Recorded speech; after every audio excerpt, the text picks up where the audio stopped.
एखाद्या लहान मुलाला जसं आपल्याला जे हवं आहे ते नाही मिळालं तर ते चिडतं, रडतं, आदळआपट करतं, तसं काहीसं ट्रम्प यांचं आहे. फरक एवढाच आहे की त्यांच्या हातामध्ये खूप जास्त सत्ता आहे. त्यामुळे त्या सत्तेचा ते वापर किंवा गैरवापर करतायत.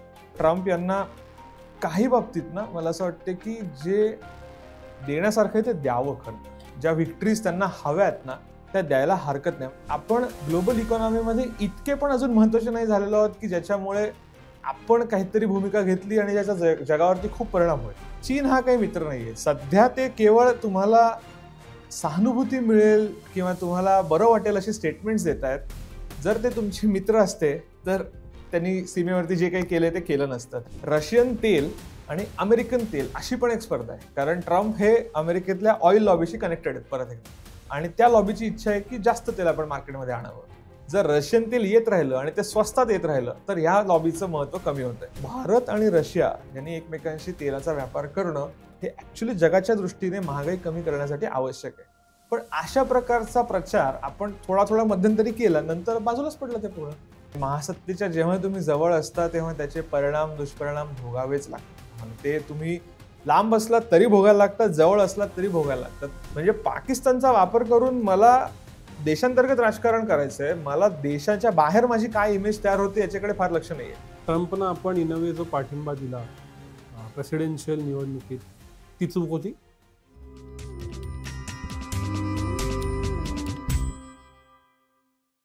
नमस्कार, मी विनायक पाचलक आणि थिंक बँकच्या बिहाइंड द सीन्समध्ये तुम्हा सगळ्यांचं पुन्हा एकदा अगदी मनापासून स्वागत. गेले काही दिवस पुन्हा एकदा आंतरराष्ट्रीय पटलावर वेगवेगळ्या घडामोडी घडत आहेत. त्यातल्या अर्थातच सर्वाधिक महत्त्वाचा भाग तो म्हणजे ट्रम्प टेरिफ. पण त्याला उत्तर म्हणून भारतही वेगवेगळ्या रिअलाइनमेंट करू पाहतंय, रशियाशी बोलतंय, चीनशी बोलेल का काय अशाबद्दलच्या वेगवेगळ्या चर्चा चालू आहेत. याच्यातच आसिफ मुनीर पाकिस्तानात जाऊन काहीतरी बोलतायत. हे सगळं नक्की काय घडतंय, याचा अर्थ काय, हे समजून घेण्यासाठीची आजची चर्चा. आणि पुन्हा एकदा माझ्याबरोबर आहेत आंतरराष्ट्रीय संबंधांचे अभ्यासक, गोखले इन्स्टिट्यूटमधील प्राध्यापक डॉक्टर संकल्प गुर्जर. स्वागत आहे पुन्हा एकदा थिंक बँकमध्ये. पहिला प्रश्न हाच, काय चाललंय नक्की? ओके, आपण याच्याकडे 3-4 लेयर्स मध्ये बघूया. खूप कॉम्प्लिकेटेड आहे तुम्ही म्हणतात तसं. सगळ्यात पहिलं आहे की भारत आणि पाकिस्तान यांच्यामध्ये एक 4 दिवसाचं युद्ध झालं किंवा युद्ध सदृश एक्सचेंज झाले असं म्हणूया. त्याच्या आधीपासून भारत आणि अमेरिका यांच्यामध्ये व्यापाराच्या दृष्टीने कराराची चर्चा चालू होती. त्याच्या बरोबरीने भारत आणि रशिया हे संबंध चर्चेमध्ये होते. अमेरिकेला ते नको होते. आणि चौथा मुद्दा याला जोडून होता तो म्हणजे भारत आणि चीन यांचे संबंध. सो आपण असं बघूया त्याच्याकडे की भारत आणि 3 मोठ्या सत्ता अमेरिका, रशिया आणि चीन यांचे संबंध कसे असावेत, हे सगळ्यात आपण म्हणूया मुळाशी जाणारा प्रश्न. आणि त्याच्या बरोबरीने येणारा म्हणजे Bharat Pakistan, Bharat England, Bharat Europe, America Russia असे बाकीचे लेयर 2 चे मुद्दे असं मला वाटतं बघता येईल याच्याकडे. पण मुळात अमेरिका एवढी का भारतावर रागावलेली आहे? 50% tariff, one of the or the most highest bargaining tact आहे. प्रॉब्लेम काय आहे ना?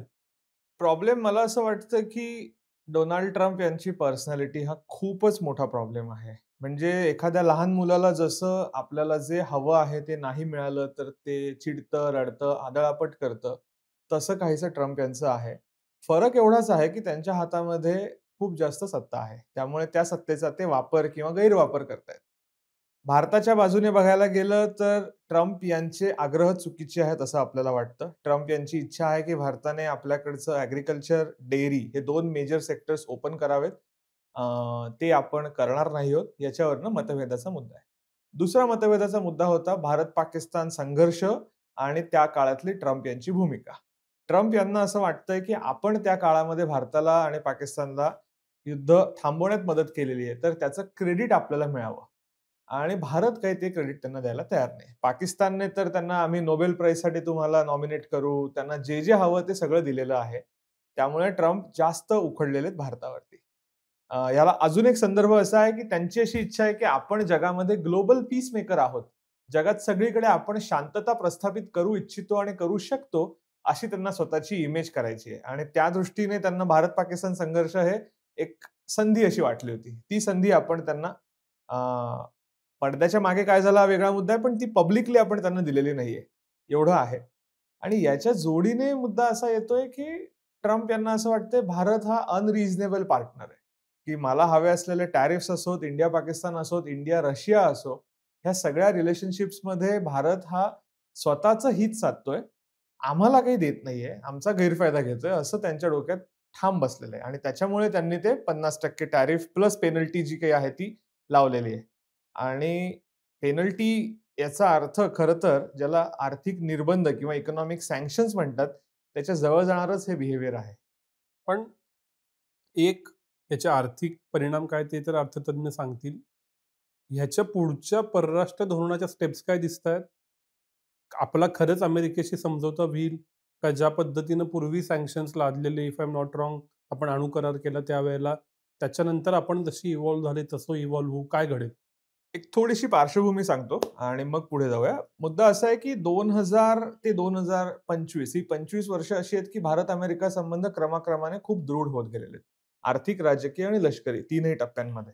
आणि डेमोक्रॅटिक आणि रिपब्लिकन दोन्ही सरकारांना असं वाटत होतं अमेरिकेतल्या की भारत हा एक महत्वाचा भागीदार आहे, महत्वाचा देश आहे.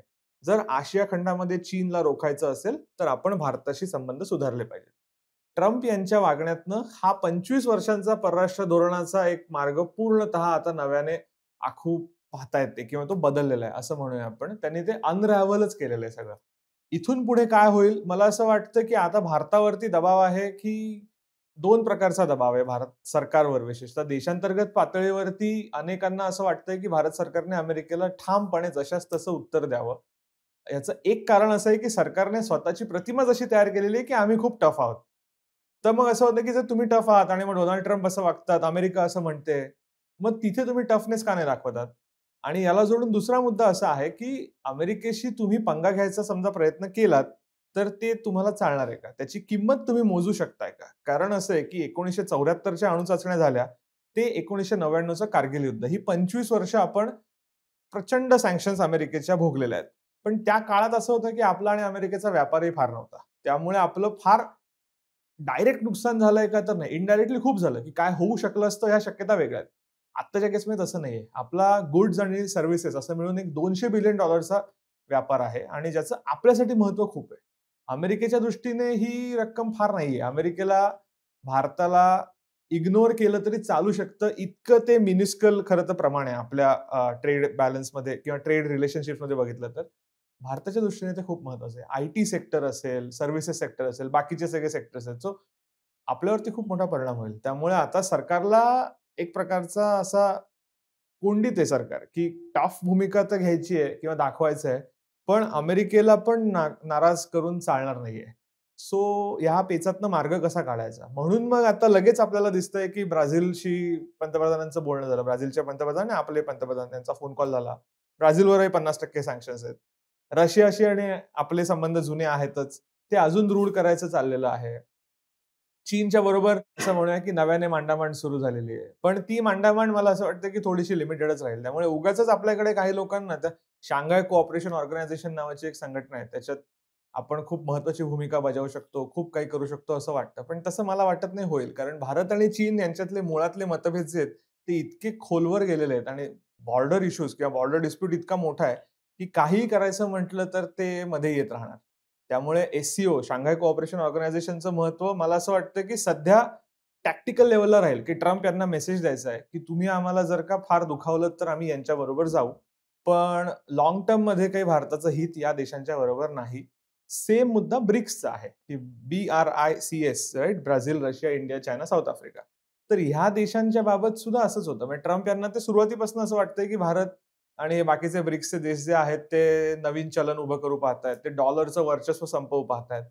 तर ते पण एक त्यांना खुपणारं कारण आहे आणि खरं सांगायचं तर भारताचा पण लाँग टर्म हिताचा विचार केला तर भारत ब्रिक्समध्ये काही फार मला असं वाटतं भारताला भविष्य आहे असं मला वाटत. मग आत्ता भारतानं करावं काय? जर का ट्रम्प यांचे हे सगळे डावपेच ब्रिक्स तोडण्यासाठी असतील, तर ब्रिक्समधून भारतानं बाहेर पडावं का? जशास तशी भूमिका घ्यावी का? का नमतं घ्यावं? काय करावं? ब्रिक्समध्ये मला असं वाटतं, की मुळात त्या ग्रुपिंगला एकसंध बांधून ठेवेल असा काही घटकच नाहीये. एकेकाळी होता, की अमेरिका विरोध हाच घटक घेऊन ब्रिक्स देश एकत्र आलेले होते. इमर्जिंग इकॉनॉमीज होत्या. त्याही वेळेला असं वाटत होतं, की हे एकत्र काहीतरी करू शकतात. पण एका पॉइंटच्या नंतर ब्रिक्सचं महत्व मला असं वाटतं की एक राजकीय संघटना किंवा पॉलिटिकली ओरिएंटेड ऑर्गनायझेशन आहे ती. त्याला साऊंड बेस जो लागतो, पॉलिटिक्सच्या बरोबरीने इकॉनॉमिक्सचा बेस लागतो, ट्रेडिंग रिलेशनशिप्स लागतात, तशा तितक्या नाही आहेत त्या.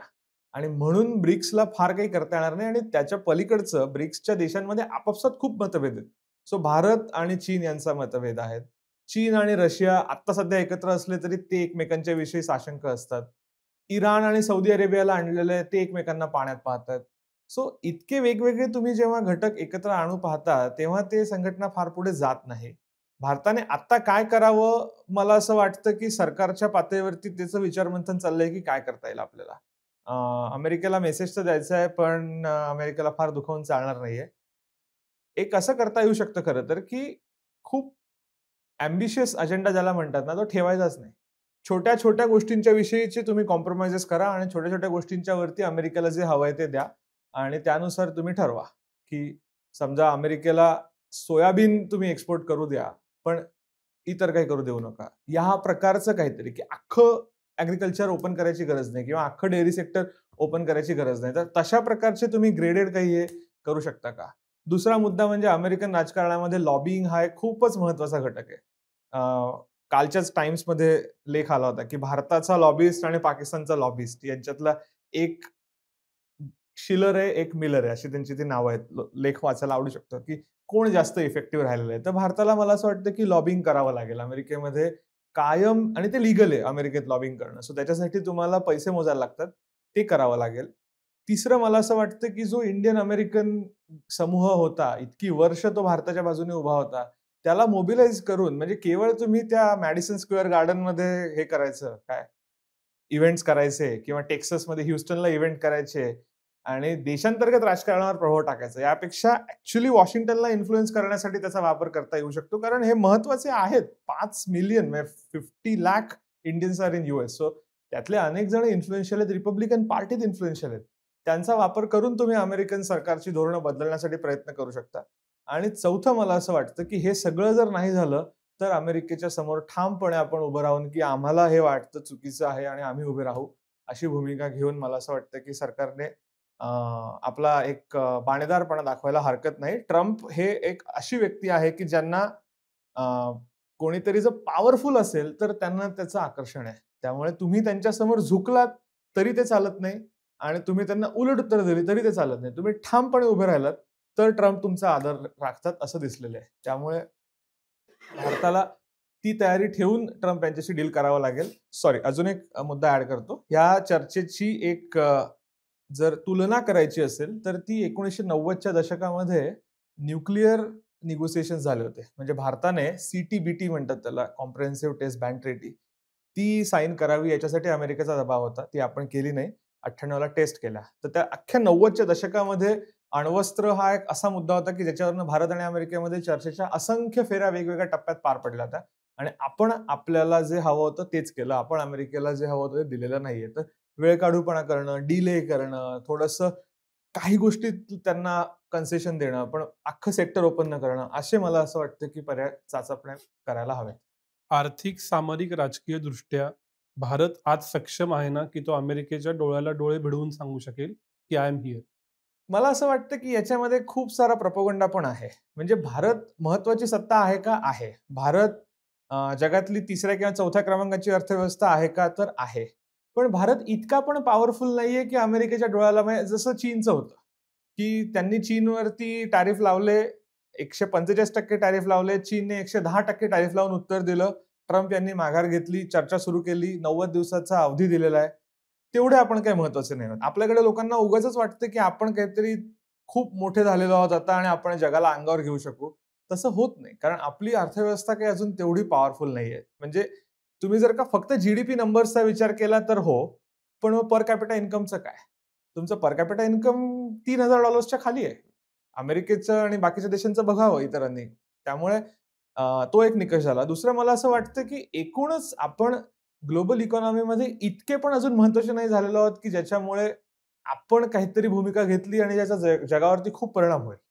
काही सेक्टर्समध्ये आहोत आपण डेफिनेटली. म्हणजे समजा उद्या तांदूळ निर्मिती असेल किंवा साखर निर्मिती असेल किंवा काही बाबतीत मला असं वाटतं की ऑइल असेल इव्हन फॉर दॅट मॅटर, की आपण इतके मोठे कन्झ्युमर आहोत की आपल्या कन्झम्पशनमुळे ऑइल मार्केट अफेक्ट होतं.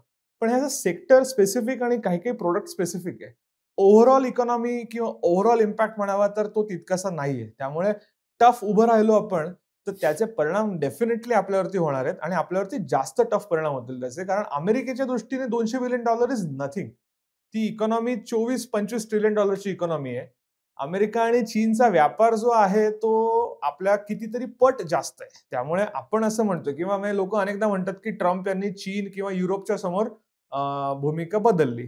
याचं कारण असं आहे की हे दोनही व्यापारी समूह किंवा व्यापारी गट, एका बाजूला चीन समजा देश म्हणून आणि युरोपियन युनियन, तर अमेरिकेच्या एकूण जागतिक धोरणाच्या संदर्भात किंवा एकूण आर्थिक दृष्टीने हे खूप जास्त महत्वाचे आहेत. खूप जास्त डीपली इंटिग्रेटेड पण आहेत आणि ते ऍक्च्युली अमेरिकेला किंमत मोजायला लावू शकतात. भारताकडे अजून तेवढी ताकद नाही. त्यामुळे जो प्रोपगंडा केला जातो ती वेगळी गोष्ट आहे आणि जी रियालिटी आहे ती वेगळी आहे. जर का भारत इतका पॉवरफुल असता तर भारत सरकार इतक्या सावधपणे वागलंच नसतं. भारत सरकारने खूप जुन्या काळीच ट्रम्प यांना सांगितलं असतं की आम्ही तुमचं ऐकत नाही. म्हणजे चीनने केलं आता. कारण चीनला माहिती आहे की आपल्याकडे तशा प्रकारचे लेव्हर्स आहेत. आपण तसे काहीतरी पावलं उचलली की ऍक्च्युली अमेरिकेवरती फरक पडणार आहे. त्यामुळे ते त्या अर्थाने तयार होते. आपण नव्हतो. कारण आपली तेवढी क्षमता नाहीये. आपली तेवढी मला असं वाटतं की अजून आर्थिक ताकद तयार झालेली नाही.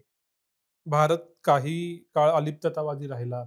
काही काळ असं म्हणायचे की रशियाच्या थोडासा झुकलेला होता. आत्ता असं म्हणायचे की अमेरिकेच्या बाजूने भारत झुकलेला आहे. ही भारताच्या परराष्ट्र धोरणासाठी रिडिफायनिंग मोमेंट आहे का? पुन्हा एकदा अलिप्ततावाद, रशिया, चीन, अमेरिका अशा 3 पॉवरना बॅलन्स करणं, काय दिसतंय नक्की घडतं? मला भीती काय वाटते माहितीये का? म्हणजे एक साधी साधी आपण एक टेस्ट जर करायची म्हटली, हा या आधी चर्चेला आलेला मुद्दा आहे, की जर उद्या आपण रस्त्यावरती बाहेर पडलो आपल्या आजूबाजूला आणि मुलींना विचारलं, तरुण मुलांना, की तुम्हाला कुठे जायचंय? आणि त्यांना जर ऑप्शन दिले आपण, की बीजिंग, मॉस्को का न्यूयॉर्क? तर आय थिंक लोकांना न्यूयॉर्कला जायचंय. सांगायचा मुद्दा काय आहे, की अमेरिका आपल्याशी नीट आत्ता वागत जरी नसलं, तरी आपल्या दृष्टीने अमेरिकेचं महत्त्व खूप जास्त आहे आणि ते केवळ आर्थिक, सामरिक, राजकीय संरक्षण इतकंच नसून ते इव्हन पीपल टू पीपल लेव्हलला आहे. इंग्रजी भाषा आपल्याला जोडणारा घटक आहे. त्यामुळे अमेरिकेला आपल्याला टाळून तर चालणार नाहीये.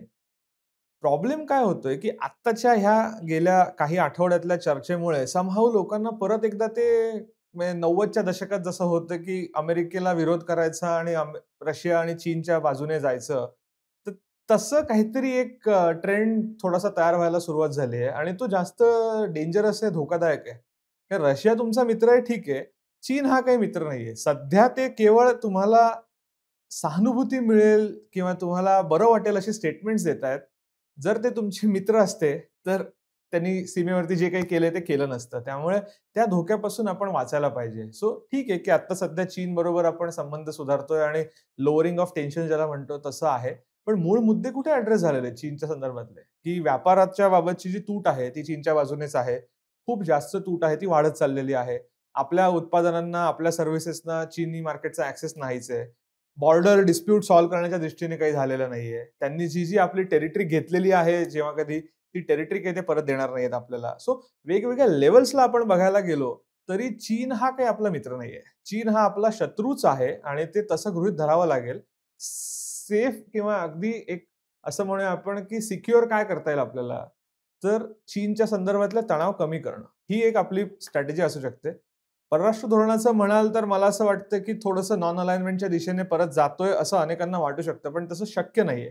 कारण नॉन अलाइनमेंटच्या काळामध्ये ना तुम्ही जगाची आर्थिकदृष्ट्या इतके जोडलेले नव्हतात. त्यामुळे तुम्हाला जगाकडे पाठ फिरवली तरी चालू शकत होतं.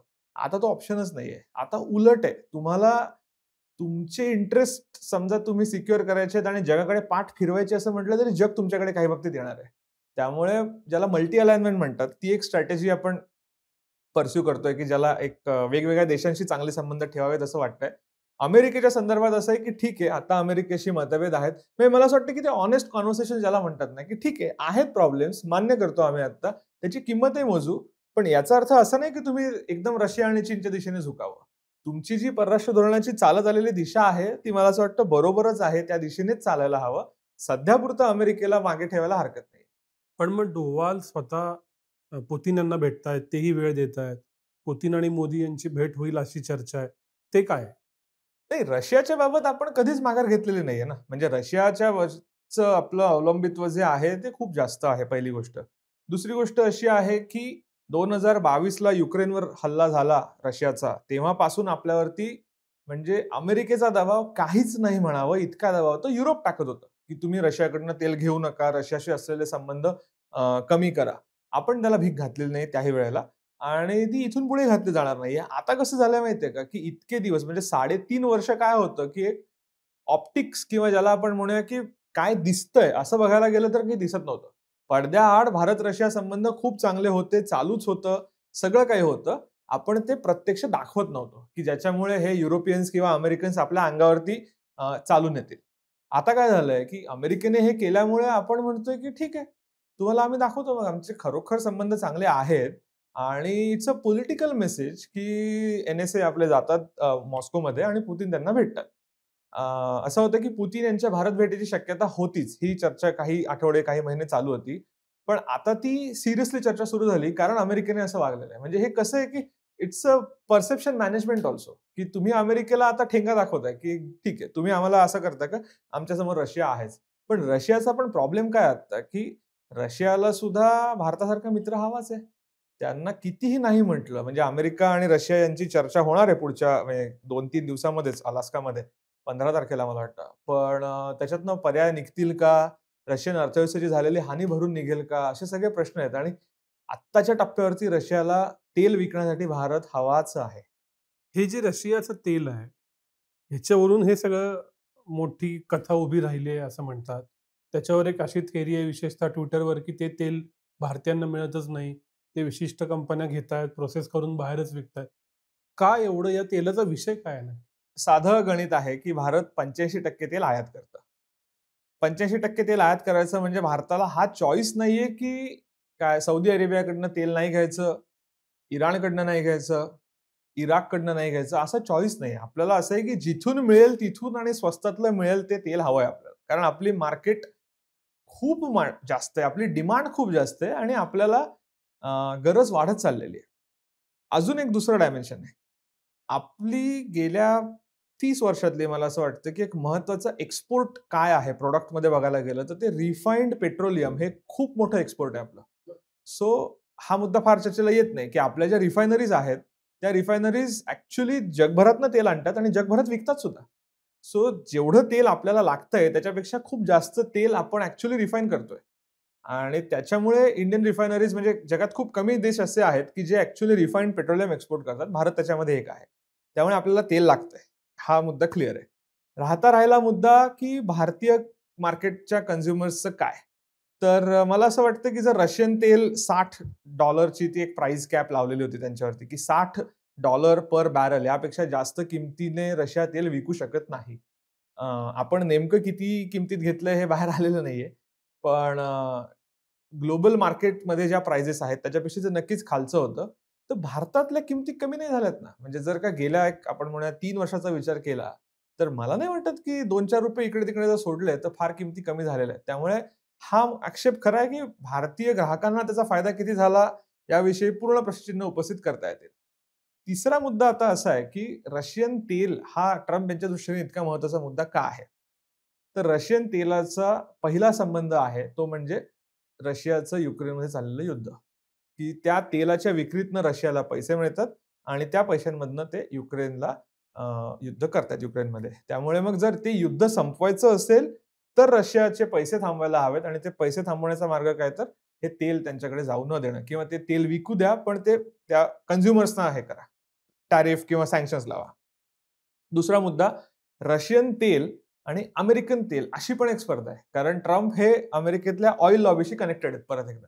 आणि त्या लॉबीची इच्छा आहे, की जास्त तेल आपण मार्केटमध्ये आणावं. जर रशियन तेल येत राहिलं आणि ते स्वस्तात येत राहिलं, तर ह्या लॉबीचं महत्त्व कमी होतंय. आणि साधं आहे, की जर का तेलाच्या किमती वाढल्या, तर त्यांना फायदा होणार आहे अमेरिकन लॉबीला. पण तो कधी होईल फायदा? जर रशियन तेल मार्केटमध्ये कमी झालं तर. त्यामुळे रशियन तेल हा एक महत्त्वाचा मुद्दा ट्रम्प यांनी त्या दृष्टीने पण उपस्थित केलेला आहे. आणि मला असं वाटतं, की आपण त्याबाबत थोडंसं हे करायला कमी पडलो. परसेप्शन मॅनेजमेंट किंवा हेडलाईन मॅनेजमेंट किंवा ऑप्टिक्स जे असतं ना, की ट्रम्प म्हणून असं नाहीये. तर ओव्हरऑलच की आपल्याला म्हणजे एक मध्यंतरी तो ट्रेंड सुरू झाला होता आणि तो आपण बाजूला परत नेला, की भारत आंतरराष्ट्रीय बाजारात रशियाकडनं तेलाची खरेदी करतो. याच्यामुळे एकूण जगातली महागाई कमी राहते. कसं? तर जर भारताने रशियाच्याकडनं तेलाची खरेदी थांबवली, तर काय होईल? भारताला इतर देशांकडनं तेल मागवायला लागेल. पश्चिम आशियातले देश असतील, आफ्रिकेतले देश असतील. ते देश ऑलरेडी युरोपला तेल विकतायत. अमेरिकेला तेल विकतायत, इतर देशांना तेल विकतायत. तर याचा अर्थ काय, की जो आता त्याच्यामध्ये जास्त किंमत देईल, त्याच्याकडे ते तेल जाणार. ओव्हरऑल तेलाच्या बाजारात किमती वर जाणार. त्या किमती वर गेल्या, की तेल हे एक महत्त्वाचं इनपुट आहे. त्याच्यामध्ये तुमचं ट्रान्सपोर्ट सेक्टर असेल, ऑटो सेक्टर असेल, तुमचं अन्नधान्य असेल, सगळ्यासाठी तेल लागतं. त्यामुळे ती महागाई वाढत जाते. सो भारत आणि रशिया यांनी एकमेकांशी तेलाचा व्यापार करणं, हे ॲक्चुअली जगाच्या दृष्टीने महागाई कमी करण्यासाठी आवश्यक आहे. पण अशा प्रकारचा प्रचार आपण थोडा-थोडा मध्यंतरी केला, नंतर बाजूलाच पडलं ते पूर्ण. सो ते पुन्हा एकदा मला असं वाटतं, की आणायला पाहिजे समोर, की अमेरिकेतली महागाई कमी ठेवायची असेल, तर भारताने रशियाकडनं तेल घ्यायला पाहिजे. त्यामुळे ट्रम्प यांना जे दाखवायचं आहे त्यांच्या देशांतर्गत पातळीवरती, की मी कसा महत्वाचा आहे आणि मी कसं तुमचं आयुष्य सुधारलंय. तर त्याच्यासाठी ॲक्चुअली भारत आणि रशिया तेलाचा व्यापार व्हायला पाहिजे. पण ते आपण त्यांनाही कन्व्हिन्स करण्यात कमी पडतोय आणि आपण ओव्हरऑल ते जगाला सांगण्यातही कमी पडतोय. हा जो नरेटिव्ह मॅनेजमेंटचा विषय आहे. ट्रम्प म्हणतात, की आम्ही पाकिस्तानातनं तेल काढू. आज आसिफ मुनीर जातात अमेरिकेत डिनर डिप्लोमसी करतात. थेट अणुबॉम्ब टाकू निम्मं जग आम्ही आमच्या बरोबरीनं बेचिराग करू असं म्हणतात. आम्ही टार्गेट कसं ठेवलं याच्याविषयी बोलतात. धरणं बांधा मग ती तोडू म्हणतात. हे काय आहे? हे मला असं वाटतं, की पाकिस्तानला लक्षात आलंय, की ट्रम्पना आपण खेळवू शकतो. आणि त्याच्या दृष्टीने महत्वाचं काय आहे? म्हणजे ह्या खेळवण्याच्या स्ट्रॅटेजीच्या दृष्टीने, की ट्रम्प फॅमिली म्हणजे आत्ताचं या सगळ्या डिस्कशनच्या मुळाशी जाणारा एक आणखीन मुद्दा आहे, जो काहीतरी सेपरेटली चर्चा करता येईल, की अमेरिकेचा झालेला संस्थात्मक ऱ्हास. अमेरिकेतलं जर का आपण एकूण शासन यंत्रणा बघितली, तर त्याच्यामध्ये तुम्हाला अ, अमेरिकेतलं जे सिनेट आणि काँग्रेस आहेत, म्हणजे आपल्याकडचे लोकसभा आणि राज्यसभा, तर ते खूप जास्त पॉवरफुल ऑर्गन्स आहेत. पण ते जवळपास मागे गेलेत किंवा पूर्णतः साइडलाईन झाल्यासारखे आहेत. अध्यक्ष आणि अध्यक्षांच्या भोवतीची काही माणसं, म्हणजे जसं पूर्वी राजे-राजवाड्यांच्याकडे असायचं, तसं काहीसं चित्र आता अमेरिकेचं आहे. आणि पाकिस्तानला हे खेळण्यात यश आलेलं आहे, की त्यांनी ती जी माणसं आहेत, ती माणसं ट्रम्प फॅमिलीचे क्रिप्टो बिझनेसमधले समजा इंटरेस्ट असतील, तर त्याच्या दृष्टीने त्यांनी पावलं उचललेली आहेत. आणि त्यामुळे ट्रम्प यांना दिसतंय, की आपल्याला पाकिस्तानकडनं वैयक्तिकरित्या फायदा आहे. आणि म्हणून ते पाकिस्तानला एंटरटेन करतात. हा एक मुद्दा. दुसरा मुद्दा असा आहे, की जो मी मगाशी म्हटलं तसं, की ग्लोबल पीसमेकर.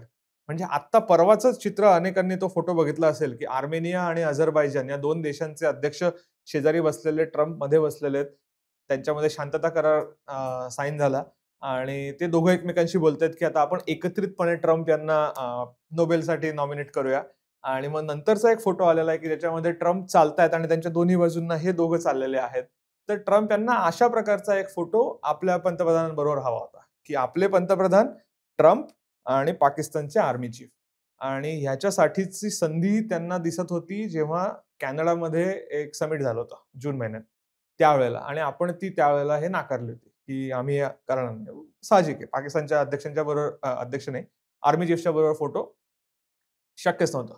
पण ट्रम्प यांना याचा राग आलेला आहे. आणि पाकिस्तान त्यांना ते देतंय. मला अजून एक असं वाटतं, की जे फार चर्चेत येत नाहीये, पण बिहाइंड द सीन्स पाकिस्तानने अमेरिकेला काउंटर टेरर किंवा अशा बाबतीत सुद्धा काही-काही गोष्टी अशा दिलेल्या आहेत. विशेषतः इराणला जे एक धडा शिकवण्याची इच्छा आहे ना, त्याच्यामध्ये पाकिस्तानने काहीतरी त्यांना पडद्याआड दिलेलं असणार आहे, की ज्यामुळे ट्रम्प पाकिस्तानवर इतके खुश आहेत. Other than crypto, personal interest, Nobel peace prize, एक प्रकारचं त्या लष्करी युनिफॉर्मचं ट्रम्प यांना असलेलं आकर्षण आहे. असं सगळे मुद्दे बाजूला ठेवून सुद्धा मला असं वाटतं, की इराणचा एक मुद्दा तिथे असू शकेल. ट्रम्प यांना नोबेल पुरस्कार मिळणं हे एकमेव ध्येय आणि त्यांना भारताची एवढी मोठी अडचण होऊन बसणार आहे का? मला असं वाटतं, की आहे. कारण कसं होतं ना, की महासत्ता म्हटली, की त्यांचे जगभरामध्ये धागेदोरे गुंतलेले असतात आणि महासत्तेच्या जेव्हा तुम्ही जवळ असता, तेव्हा त्याचे परिणाम, दुष्परिणाम भोगावेच लागतात तुम्हाला. ते तुम्ही लांब असलात तरी भोगायला लागतात, जवळ असलात तरी भोगायला लागतात. म्हणून एक मध्यंतरी आपण व्हिडिओ केला होता, त्याही वेळेला मी म्हटलं होतं, की ट्रम्प यांना आपल्याला मॅनेज करणं हे एक चॅलेंज असणार आहे किंवा अमेरिकेला आपल्याला आपल्या बाजूने ठेवायचं आहे. कारण तेच आहे परत, की चीन आपला शत्रू आहे. जर भारताची आपल्याला ताकद वाढवायची असेल, तर त्यासाठी अमेरिकाच लागणार आहे. त्याच्यासाठी चीन तुम्हाला उपयोगी नाही, रशिया उपयोगाचा नाहीये. प्रॉब्लेम असा आहे, की आता डोनाल्ड ट्रम्प हे इतके लहरी गृहस्थ तिथे बसलेले आहेत.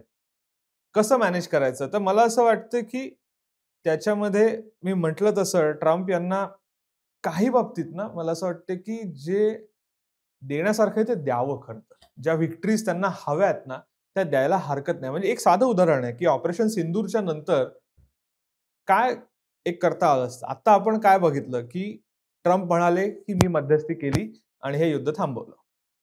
आपण म्हटलं, की असं झालेलं नाहीये.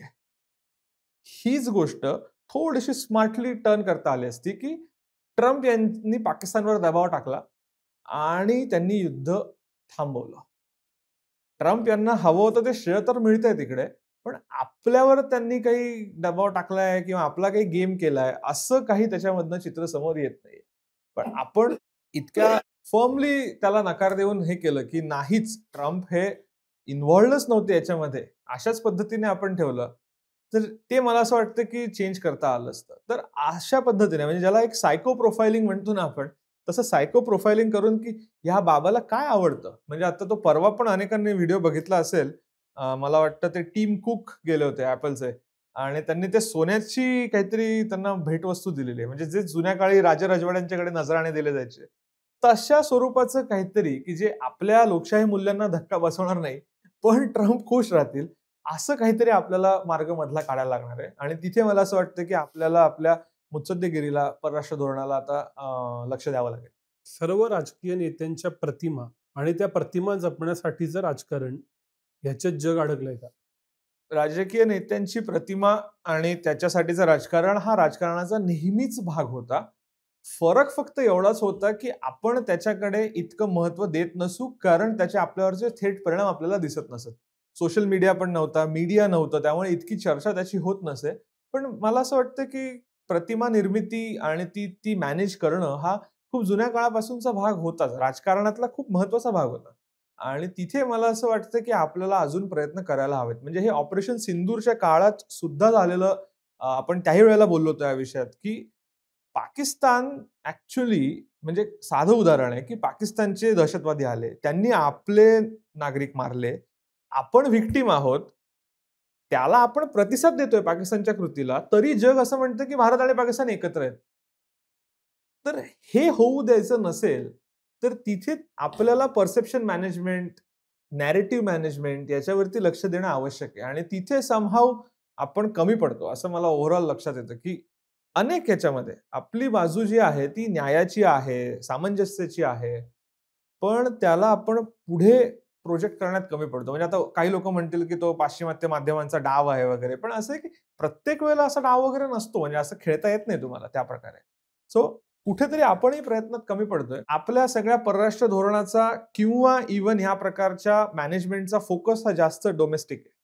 म्हणजे पाकिस्तानचा वापर करून मला देशांतर्गत राजकारण करायचंय. मला देशाच्या बाहेर माझी काय इमेज तयार होते याच्याकडे फार लक्ष नाहीये. आणि देशाच्या बाहेरची जी इमेज आहे ती सुद्धा पुन्हा देशांतर्गत राजकारणासाठीच मला हवी आहे. असं जेव्हा होतं, तेव्हा हा प्रॉब्लेम येतो, की तुम्ही जर का बाहेर फोकस ठेवलात, हरकत नाही, की तुम्हाला देशांतर्गत राजकारणही करणं आवश्यक आहे. करावंही लागतं.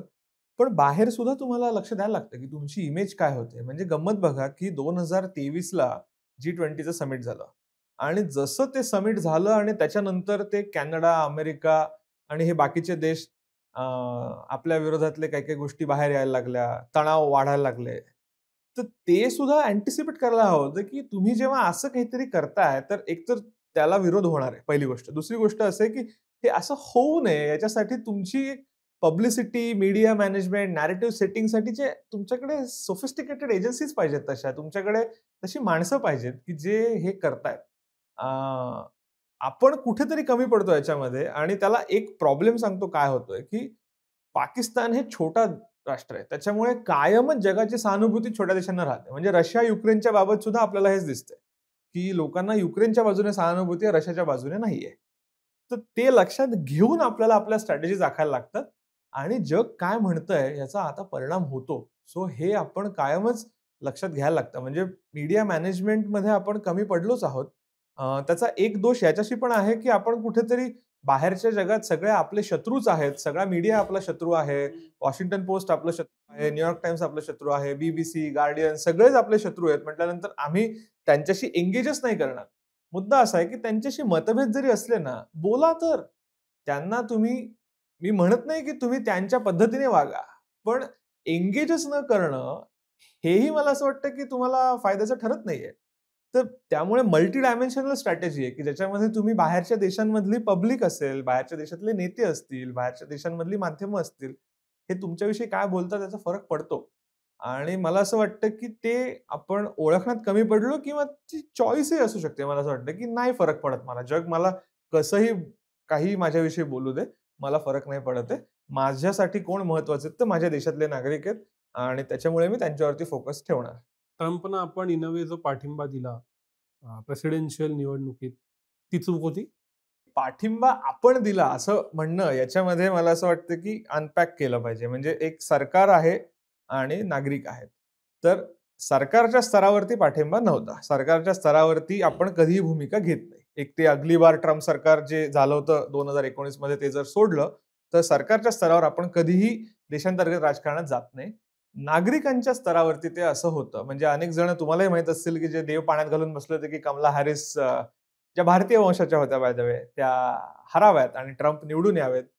मला आश्चर्य काय वाटतं माहितीये का, की दुसऱ्या देशाचा अध्यक्ष तुम्हाला ठीक आहे, की तो आपल्याला फेव्हरेबल आहे असं वाटू शकतं आणि म्हणून नागरिक त्या दिशेने जातायत. त्या माणसाचं चारित्र्य, त्या माणसावर झालेले आरोप, त्या माणसाचं वर्तन, त्या माणसाची प्रवृत्ती हे सगळं माहीत आहे. आणि त्यानंतर सुद्धा तुम्हाला असं वाटतं, की तो माणूस निवडून यावा आणि तो निवडून आला तर आला.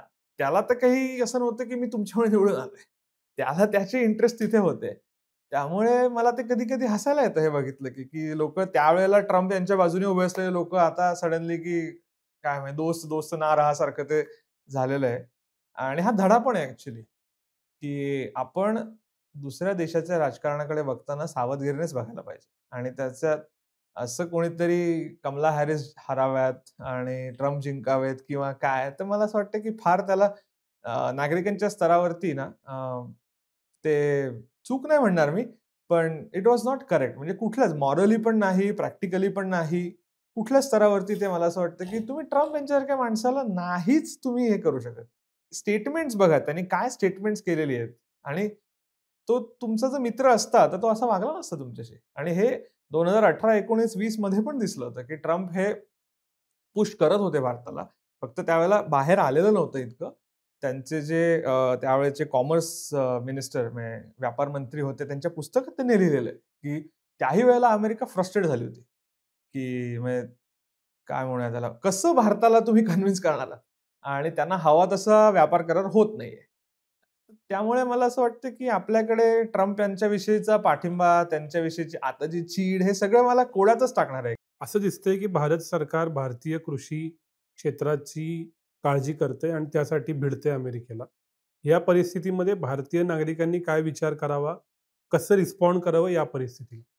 भारतीय नागरिक असं म्हणताना आता म्हणजे तुमच्याच प्रश्नाची सुरुवात होते, की कृषी क्षेत्र, त्यामुळे शेतकरी, त्याच्यातले पण छोटे शेतकरी, छोटे आणि मध्यम शेतकरी आणि भारतीय नागरिक असं म्हणताना शहरातले किंवा एक कन्झ्युमर्स, ग्राहक वर्ग जो आहे, ग्रामीण भागातला सुद्धा इव्हन, हा वेगळे-वेगळे घटक आहेत. जर का तुम्ही भारतीय ग्राहक म्हणून विचार केलात, तर अमेरिका, ऑस्ट्रेलिया, न्यूझीलंड म्हणजे हे जे सगळे देश आहेत, इकडनं येणारी प्रॉडक्ट्स अनेकांना हवी आहेत. कन्झ्युमर्सना जर तुम्ही विचाराल, तर पूर्ण आपल्याला हे दिसतं, की अतिशय उत्तम उत्पादन आणि ते स्वस्तात असावं. ते आपल्याला कुठून येतं याच्याविषयी मला नाही वाटत फार लोकं विचार करत असतील. राहिला मुद्दा शेतकरी, त्यात सुद्धा छोटे आणि मध्यम शेतकरी. तर ती कन्सर्न आहे. कारण ते राजकीयदृष्ट्या पण संवेदनशील आहे प्रकरण. त्यामुळे मग ह्या शेतकऱ्यांना तुम्ही नाराज तर करायचं नाहीये. पण तुम्हाला व्यापार करार करायचा आहे. तर कसं करणार? हा नेहमीचाच प्रश्न आहे. आणि हा आत्ताचा नाही, हा खूप वर्ष चालू आहे हा प्रश्न, की भारत सरकार आणि विशेषतः शेतीवरचं जे आपलं मनुष्यबळाचं अवलंबित्व आहे. शेतीचं जीडीपी मधलं कॉन्ट्रिब्युशन हा एक मुद्दा आहे. पण जर 50-60% मनुष्यबळ जर शेतीशी जोडलेलं असेल, तर ते कोणत्या सरकारला परवडणारं नाहीये. त्यामुळे मला असं वाटतं, की ते आव्हान नेहमीच राहणार आहे. ह्या राजकीय पक्ष, त्यांचे राजकीय इंटरेस्ट आणि शेतकरी आणि शेती क्षेत्र याच्या कनेक्शनमध्ये जो कन्झ्युमर आहे, जो ॲक्चुअली इन्फ्लुएन्शियल कन्झ्युमर ग्रुप्स आहेत किंवा इन्फ्लुएन्शियल आहे ॲज अ गट म्हणून, तो मात्र लूज आउट करतोय. कारण हाच प्रकार झाला होता आरसेपच्या वेळेला. त्यावेळेलाही असं होतं, की चीनची भीती होतीच. पण ऑस्ट्रेलिया आणि न्यूझीलंडकडनं आपल्याला डेअरी सेक्टर ओपन करावं लागलं असतं त्यांच्यासाठी आणि तिकडचे जे हे आहेत डेअरी प्रॉडक्ट्स, ती कदाचित आपल्यापेक्षा चांगली असू शकतात. सो आपल्या कन्झ्युमर्सचा फायदा होऊ शकला असता त्याच्यामध्ये, पण तो आपण नाही होऊ दिलेला आहे. त्याही वेळेला आपण माघार घेतलेली आहे आणि याही वेळेला तेच झालेलं आहे. त्यामुळे हे कायमच म्हणजे हा पॉलिटिकल इकॉनॉमीचा प्रश्न आहे कायम, की तुम्हाला आर्थिक फायदे दिसतायत, आर्थिक तोटे दिसतायत, पण ते कसे घ्यावेत याचा निर्णय हा राजकीय स्तरावर घेतला जातोय आणि राजकीय स्तरावर निर्णय घेताना कायमच तुम्हाला निवडणुका, तुमचं निवडणुकीचं गणित आणि हे सगळे मुद्दे नेहमीच येणार आहेत समोर. त्यामुळे त्याच्यापासून आपली सुटका नाही. शेवटचा मुद्दा हाच, मी एक भारतीय नागरिक असेन, तर मी या सगळ्यात काय विचार करायचा आणि थांबायचं? पुन्हा मुद्दा तोच भारतीय नागरिक म्हणताना, की कुठल्या गटात तुम्ही आहात. म्हणजे मी काल आजच बातम्या बघत होतो, तर ॲक्चुअली आपल्या महाराष्ट्रात कोल्हापूरच्या बातम्या होत्या, की कोल्हापूरचे एक्सपोर्टर्स काही-काही, की ज्यांना अमेरिकेच्या या टॅरिफचा थेट फटका बसणार आहे. किंवा आय एम शुअर, की आयटी सेक्टरला खूप मोठा फटका बसू शकतो. तर अशा ह्याच्याशी तुम्ही कनेक्टेड असाल, तर चिंता करावीच लागणार आहे, की अमेरिकेशी कसं डील करायचं आणि काय. मग त्या-त्या क्षेत्रातल्या ज्या प्रोफेशनल बॉडीज आहेत, तुमचे जे लोकप्रतिनिधी आहेत, त्यांच्याशी तुम्हाला एंगेज करावं लागेल. आवाज दिल्लीपर्यंत पोहोचावा. म्हणजे एक इंटरेस्टिंग मी मध्यंतरी हे बघितलं होतं, की 2019 मध्ये तोच आरसेप करार जेव्हा चालला होता, चर्चेत होता, त्यावेळेला गुजरातमधून 50,000 स्त्रियांनी पोस्टकार्ड, हँड रिटन पोस्टकार्ड्स पाठवली होती दिल्लीमध्ये, की तुम्ही हे करू नका आणि ते आय थिंक दुग्ध क्षेत्राशी संबंधित, डेअरीशी संबंधित होते. तर तशा प्रकारचे काही एफर्ट केले जाऊ शकतात या वेगवेगळ्या डायरेक्टली अफेक्टेड सेक्टर्सकडनं. त्याच्या बाहेर मला असं वाटतं, की ज्यांच्या जगण्यावर थेट परिणाम होत नाहीये, त्यांना मला नाही वाटत, की याचा काही फार फरक पडावा. अमेरिकेशी आपल्याला जवळीक वाटणं, अमेरिकेत आपले अनेक नागरिक असणं, तर म्हणजे आपले कनेक्टेड असणं बेसिकली हा फॅक्टर राहणारच आहे. 50 लाख लोकं आहेत, त्याच्यामुळे 2.5 कोटी तरी किमान भारतीय मला असं वाटतं, की अमेरिकेशी वेगवेगळ्या प्रकारे कनेक्टेड राहतात. तर ते चिंतेत असतील आता, की अमेरिकेतली तिथली जी धोरणं आहेत, अँटी इमिग्रेशन सगळी जी राजकीय धोरणं चालू आहेत, त्याचा फरक पडणार आहे. पण त्याच्या बाहेरचा जो गट आहे मला असं वाटतं, की ज्याला डायरेक्ट परिणाम होणार नाहीये ना, ते मला असं वाटतं, की ते फार चिंतेत नसतील. ज्यांच्यावर डायरेक्ट परिणाम होणार आहे, ते चिंतेत असतील. आणखीन एक मुद्दा कॉम्प्लेक्सिटीचा, की हे संपणार कधी आहे? ही क्युरिओसिटी आणि याचा एक ताण आहे एक प्रकारचा. कारण असं आहे, की सरकारच्या स्तरावरनं पण जर तुम्ही बघाल ना, तर आपलं सरकार पण ह्याच्याविषयी अगदी हे आहे म्हणजे आपल्याला फार सांगत नाही सरकार काहीच. चर्चा होते, वाटाघाटी होतायत. तोपर्यंत काय करायचं लोकांनी? 27 ऑगस्टची ती एक मुदत होती. 21 दिवसाचा मधला हे होता. त्याच्या पुढचं काय? आणि ती अनसर्टनिटी राहणार आहे आणि त्याच्याशी आपल्याला डील करावं लागेल. खूप कॉम्प्लेक्स विषय आहे. निदान तो विषय काय आहे याची व्याप्ती समजून घेता आली. परिस्थिती इव्हॉल्व होतीये. आपलं काय चुकलं, काय बरोबर हेही समजून घेता आलं. तशा घटना घडतील तशा परत बोलू, पण आज तुम्ही वेळ दिला त्याबद्दल खूप खूप आभार. धन्यवाद. थँक